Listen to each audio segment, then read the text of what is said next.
name is Dani. I am originally from Cambodia, and today I'm taking the trip there. So I thought to share with you with a few basic information before you do go. Cambodia is a small country in Southeast Asia, which is comparable to the US state Missouri and Washington, with a population of a little bit over 17 million people. That borders Thailand, Vietnam, and Laos. Back in the early 9th through the 15th century, the Cambodian Empire ruled Southeast Asia. And that's pretty impressive. That was during the time when they developed that exquisite monument called the Angkor Wat Temple.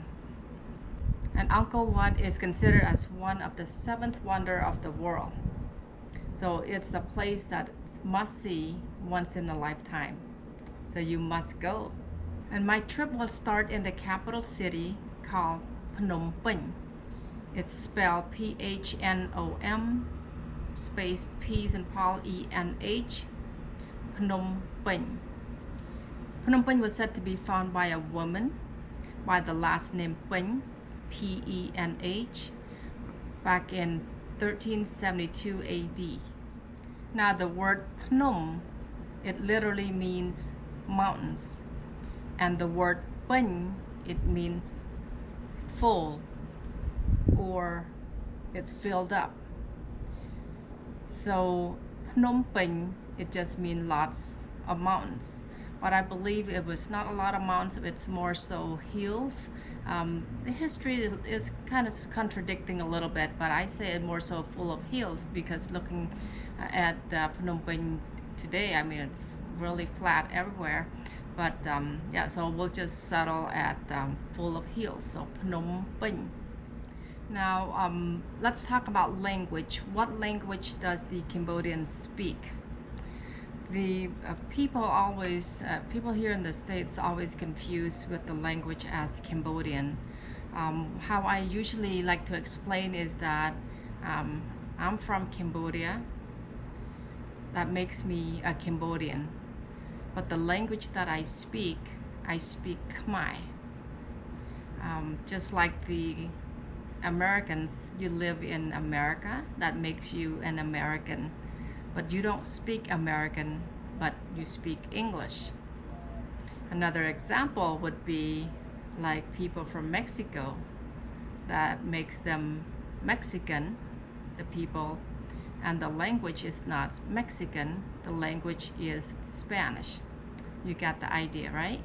So yes, so Cambodian people speak Khmer language. That is the official language for Cambodia. And talk about currency. What kind of currency does the Cambodian use? We use the Cambodian riel, spelled R-I-E-L. You have to roll that R, riel, Cambodian riel. And $1 US equivalents to 4,000 riel. And what can you buy with 4,000 riel or a dollar? Being right now, being inflation, I'm not quite sure, but assuming for street food and things like that, you can probably get a bowl of rice soup, or a bowl of pho noodle soup, or maybe a baguette sandwich, smoothie, or maybe chicken on a stick, things like that. When I'm there, I'll show you what $1 or 4,000 riel can buy. Cambodian riel. So I want to show you what the Cambodian riel looks like, the currency. We have started with the first currency started with 100 riel. So here's 100 riel, what it looks like. There's a couple that looks kind of different. This one with the back that has the Independence Monument.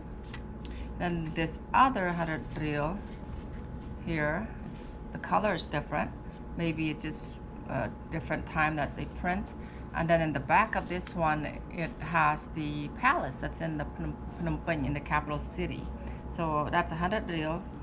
And then we also have 500 riel with the face of the picture of the current king, 500 real.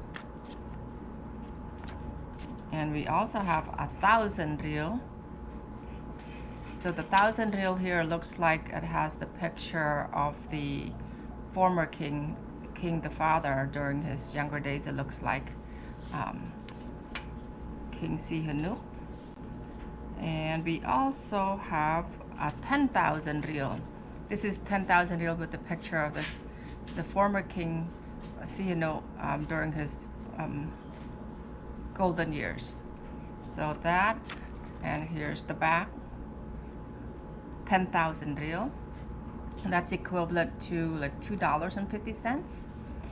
And this one is 20,000 real. 20,000 real equivalent to $5 US. Talk about cultures.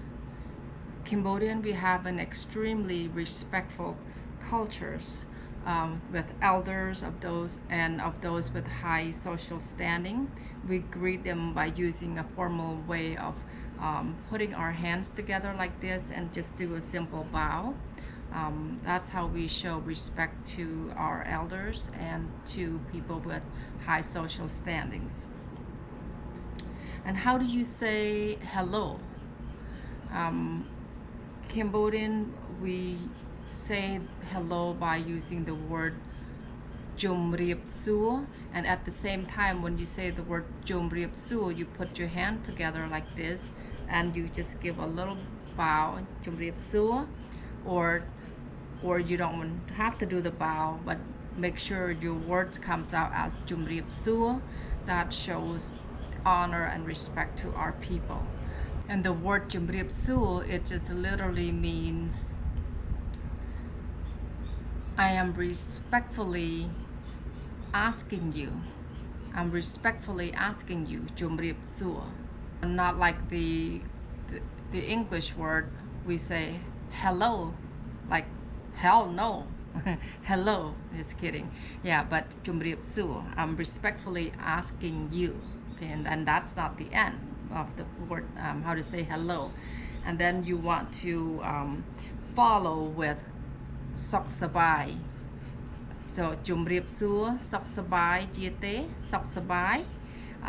So and then you again, translation would be, I'm respectfully asking you, are you safe and happy? Sok means to be safe and Sabai means happy.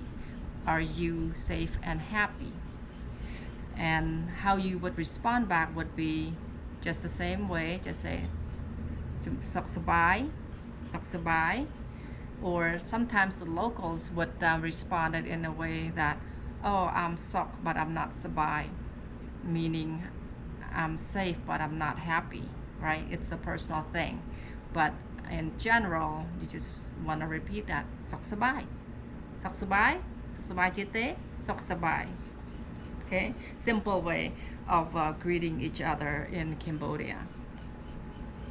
And also, what about greeting like good morning, good afternoon, good evening, good night? In our culture, we don't commonly use these terms. We just say everything, oh, Chum Riep Suo, oh, Sok Sabai.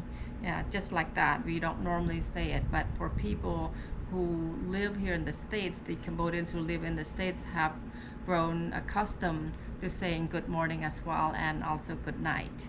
So that part we've kind of adapt here as well, but in Cambodia it's not common. Now talk about the Cambodian diets. What kind of food does the Cambodian eat? Well, rice, of course. Rice is our staple food. We eat rice with everything. When it's dinner time or meal time, we, instead of saying dinner, we said nham bai. Nham bai. So nham means to eat. Bai, it means rice. We just say nham bai. For every meal, doesn't matter breakfast, lunch, or dinner, we eat some form of rice. So we just say, we tell each other it's time to nham bai. It just literally means literally means eat rice, but then it actuality means it's mealtime, it's time to eat. Now want to put all the greetings together, from the hello, how are you, sok sabai. Then I want to add another word. We say Chum riep suor sok sabai nham bai no. Okay, that's our normal how the Cambodian greet each other when we go visit each other at the house. We say, oh, chum riep suor sok sabai nham bai no. Or even sometimes in a chat, in a text, that's how they always greet, saying the same thing. Chum riep suor sok sabai nham bai no, meaning respectfully asking you, are you safe and happy, and did you eat? Because mealtime is a big deal in our country, and make sure everybody eat is super important. So that's why we incorporated the eat in a part of the greeting. But you don't have to say the whole thing in case you forget or get confused. Just say sok sabai, sok sabai. And also now after you meet and greet and it's time to leave, in English we say bye, see you later. In Khmer we don't say that. In the Cambodian people don't say that. We just say Chum riep lia. Okay, you put your hand together again and then you say Chum riep lia. It's again Chum riep means to respectfully letting you know that I'm leaving. Okay, Chum riep lia, I'm respectfully letting you know I'm leaving. Bye. Okay, and in Cambodian people in America, we say both languages. We say Chum riep lia, bye, see you later. So we can double say that term. Now for this part of the video, I hope you find this helpful, and if you do, please go ahead and click the like and the subscribe button for me, and so that you can also get the new videos as I travel. Have a good one. See you next time. Chum riep lia.